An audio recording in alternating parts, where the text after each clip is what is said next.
Hello friends, welcome back to our channel. Bharat అమెరికాల మధ్య గతేడాది జూన్లో కుదిరిన జెట్ ఇంజన్ డీల్ ఎంతో విప్లవాత్మకమైందని యుఎస్ రక్షణ కార్యదర్శి లోయిడ్ ఆస్టిన్ కొనియాడారు. యుఎస్ చట్టసభల సమావేశంలో ఆస్టిన్ ప్రసంగించారు.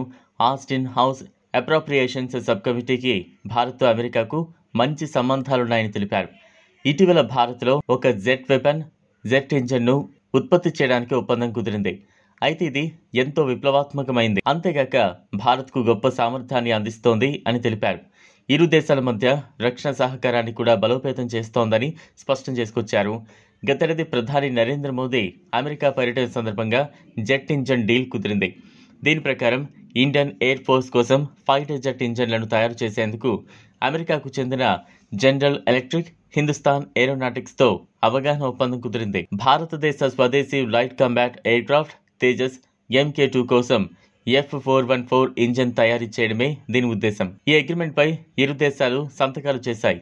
F414 ఇంజన్ను సుమారు 30 సంవత్సరాల నుంచి యుఎస్ నావికాదళం ఉపయోగిస్తోంది. ఈ ఇంజన్ ఇప్పటికే 8 దేశాల్లో సైనిక విమానాలకు శక్తినిస్తోంది. కాగా ఈ ఒప్పందం భారత్కు ఎంతో కీలకంగా మారింది. ఎందుకంటే ప్రస్తుతం భారత సాయుధ దళాల రష్యా ఆయుధాలు, సైనిక పరికరాలపైనే ఎక్కువగా ఆధారపడ్డాయి. రష్యాకు చెందిన Sukhoi 30, MiG-29, S-400 air defence క్షిపణి వ్యవస్థ భారత్ వద్ద ఉన్నాయి.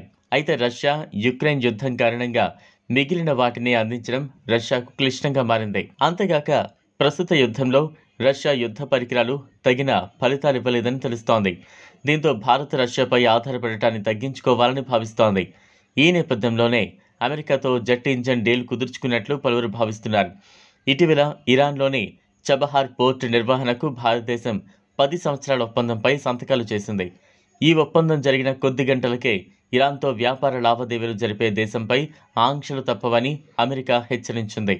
అమెరికా భారత్ను ఉద్దేశించి ఈ హెచ్చరికలు జారీ చేసినట్టు తెలుస్తోంది. అమెరికా విదేశాంగ శాఖ ప్రిన్సిపల్ డిప్యూటీ స్పోక్స్పర్సన్ వేదాంత్ పటేల్ మాత్రం భారత ప్రభుత్వం విదేశాంగ విధాన లక్ష్యాలపై మాట్లాడేందుకు అమెరికా అనుమతినిస్తుందని చెప్పారు. చబహార్ పోర్టుకు సంబంధించి ఇరాన్, భారత్ ఒక ఒప్పందంపై సంతకం చేశాయి. చబహార్ పోర్ట్ దాని సొంత ద్వైపాక్షిక సంబంధాల గురించి, విదేశాంగ విధాన లక్ష్యాల గురించి మాట్లాడటానికి నేను భారత ప్రభుత్వాన్ని అనుమతిస్తాను అని వేదాంత్ పటేల్ విలేకరుల సమావేశంలో అన్నారు. ఇరాన్పై అమెరికా విధించిన ఆంక్షలు అలాగే ఉన్నాయని, వాటిని అమలు చేస్తూనే ఉంటాం అని ఆయన చెప్పారు. ఇది ఫ్రెండ్స్ ఇవాల్టి వీడియో. ఈ టాపిక్ పై మీ అభిప్రాయాన్ని కామెంట్ బాక్స్లో కామెంట్ చేయండి. వీడియో కనుక మీకు నచ్చినట్లయితే లైక్ చేయండి, షేర్ చేయండి, ఛానల్ను సబ్స్క్రైబ్ చేసుకోండి. Thanks for watching.